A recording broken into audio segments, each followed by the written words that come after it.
Hello, everyone, and welcome back to Channel Dad Bryon Lape Reads. And here we're going to do some stuff for your fitness orientation. That's not about a routine necessarily, but with the flu season going around and we've got the coronavirus and everything, everybody's scared of their own shadows, thanks to the media. How about some precautions that we can take and still enjoy the gym? And this is from musclefitness.com, your guide to working out at the gym during flu season. And a lot of this is going to depend on what's available at your gym. I know where I go, we've got a spray to clean stuff, and I've started to clean things before I use them as well as after, especially say on the treadmill when I'm warming up and I'm holding the handles. It's just a good thing to wash my hands probably 5 or 6 times while I'm there. And I tend to work out in the morning, and there might be 3 or 4 other people there, so it's not very crowded. But there's also a bunch of people that come in, a bunch of younger people that come in around midnight, and they tend to leave the gym a mess. So, weights everywhere. So it's not like things are not being used for a long time. And I don't know if they're changing the spray up and going to something more disinfectant oriented. I don't know. But let's see. Your muscles are sore, you're sweating, and you have a headache. No, you just didn't do a killer workout. You might have a flu. That's the other thing, too. Be mindful of any symptoms that you've got. I'm right now, we're getting some rain, and my allergies are going crazy. Well, it's time to clean the house and clean up and do some other things. While it's always good to consciously prevent the spread of germs, people often take extra precautions from October to May, time span when flu cases are their highest. This should be no different. This is in the Northern Hemisphere, obviously. When you're in the gym, unfortunately, though, most gym rats aren't that sanitary to begin with. You've probably seen countless people neglect to clean their sweat off a machine. Yep. I tend to use a towel, and like I said, where I go, we have a spray, and so I use the bench. I use any of that stuff. I'm spraying it down. So let's skip the preamble, if you want to. So this comes from, to help prevent the flu season with your killer body, intact and your immune system untouched. We spoke with Dr. Waleed Javaid, I guess, MD, Director of Infection Prevention and Control at Mount Sinai Downtown. So this isn't just gym rat news. This is actually from a medical doctor. So that's good. So we got 6 of them to do. So cold or flu, know the difference. Now, this is one of those things that flu can be funky because you can, and even colds. There's even varieties where the people have a cold and will have a mild fever. Much of it depends on how they're doing. So during the time, Javaid said people suffer the common cold. Many believe that they've come down with influenza. Both have similar symptoms, but the difference between the two is intensity of the coughs and aches, and that is true. For some reason, in November, it's not every year, but it's like every 2 or 3 years, I tend to get some kind of viral infection. It's not the flu. It's I think last time I had it wasn't viral meningitis, viral bronchitis, I think is what they said. I was hallucinating in French. That's how messed up and had high fever and everything else for like 2 or 3 days. It was horrible. Right at Thanksgiving, it was like I just stayed away from everybody. A few tips for figuring out which one you might have. People with colds rarely get fevers. Like I said, sometimes you can, although it tends to be a mild fever, and maybe a degree or two. And part of it too is knowing what is your normal. So keeping track of your temperature, because I know 98.6 is what they broadcast, but some people are lower, some people are higher. While it's common for those with the flu to have a high temperature. Yep, if symptoms emerge abruptly rather than gradually, you probably have the flu. And a headache is rare. In most cold cases. Again, though, you can have a head cold. It's all stuffy, everything else. Instead of MDing your symptoms, Javaid says seeing the doctor. Yep. And, just to make sure. And I know they've got swabs and stuff, and I hate it because they stick a swab way up your nose to make sure to see if you've got the flu. And I've gone through that torture multiple times, and it's always been negative. I tend to get something that no one else is getting. That's how my life goes. If it's the flu, stay home. Just a cold, said lifting at the gym, people often feel better after exercise. This is true. My gym doesn't have it, but where I used to live, we had a steam room that helps, and the sauna can also help, depending on what your tolerance is for that. If you have too bad a head cold, I'd say if you're sneezing all over everything, stay home. But if it's just a mild cold, but again, be mindful. Blow your nose into, if you blow, and then wash your hands afterwards. So if you've got the flu, throw the doctor's advice to stay home. If you're lifting a lot of heavy weights, you're going to make your body really tired. Yep, because you're going to need your rest, and that can make even more ill.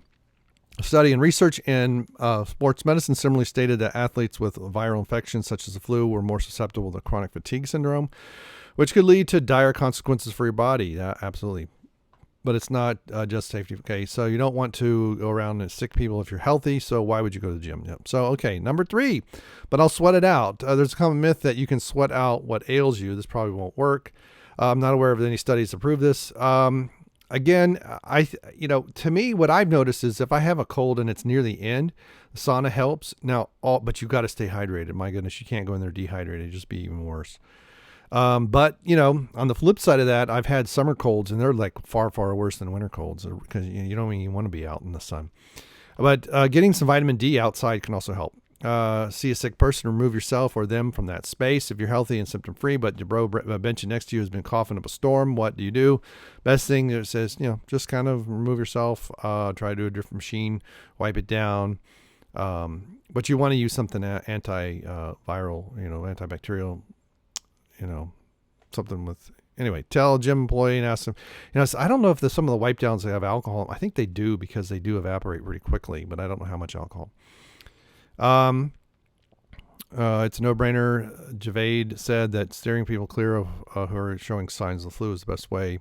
But, if someone's coughing, maybe ask them, hey, because like me, I will be fine and suddenly have a sneeze fit, and it's seasonal allergies, okay? It's this time of year. I hate the spring and I hate the fall for that very reason. And we're getting a little early spring because the winter wasn't very good. So wipe down the machines. Now, just, don't just wipe it with water. If your gym has some kind of wipes or a spray to clean machines, do that, and do it before you start and do it after.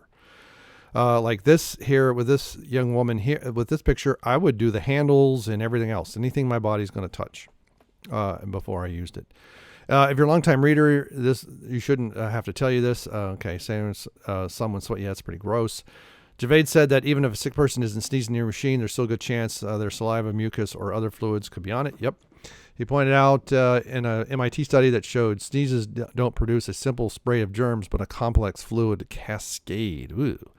Yeah, lovely image. That's true. To put the study in English, when a person sneezes, they launch a sheet of fluid that breaks apart in different directions. Yep, goes all over the place. The example, okay. Anyway, so just wipe it down. And the other one is get vaccinated. Now, I know with the coronavirus, there's been a lot of rumor of there's been talks about people having vaccines, don't have vaccines. I think some have been talking up their stock prices. There's been a lot of speculation. But the coronavirus is something that's been studied. That family has been studied for at least 30 years than I know of.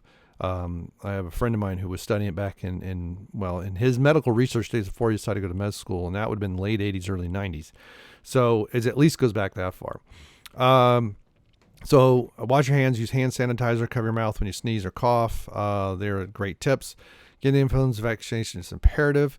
And there's still, I know there's a lot of people that some of the vaccines don't take. You can still get the flu. The thing with the vaccine, now granted, if it's specific for corona or whatever, the seasonal vaccine is in many ways, it's a guess at what's going to be in the next flu season. And if it's a different strain or you get exposed to something that's different, the vaccine isn't going to help you straightforwardly. Now, there's some studies that show that the vaccine can help you. Let's say there's an A and a B usually. Let's say you get the B group and you get exposed to an A because your body's already in a heightened state for fighting disease because of the vaccine. You may still get sick, but a good chance your symptoms won't be as severe and you'll be sick a far shorter time than if you did not have the vaccine at all. So if you're a David Icke fan, maybe you don't get the vaccine because you're afraid of microchips or whatever. I don't know what nonsense I listened to 2/3 of what he says. I mean, there's some good information in there, and finding that good information is a problem.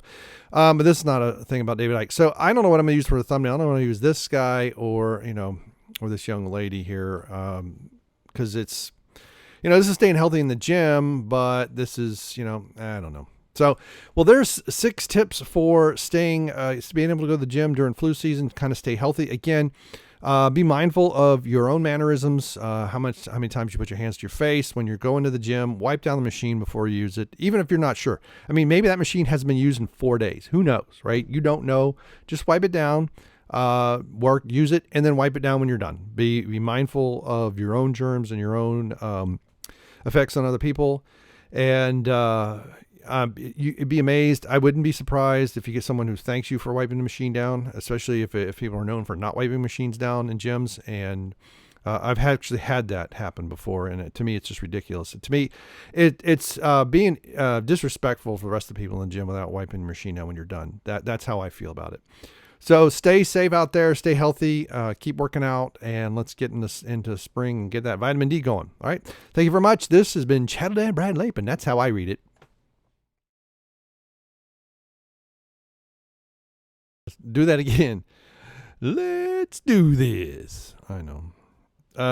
What's the input? It's the volume control starting to get dusty. I gotta figure out how to clean it. All right. Yeah, maybe compressed air. Okay, 3, 2, 1.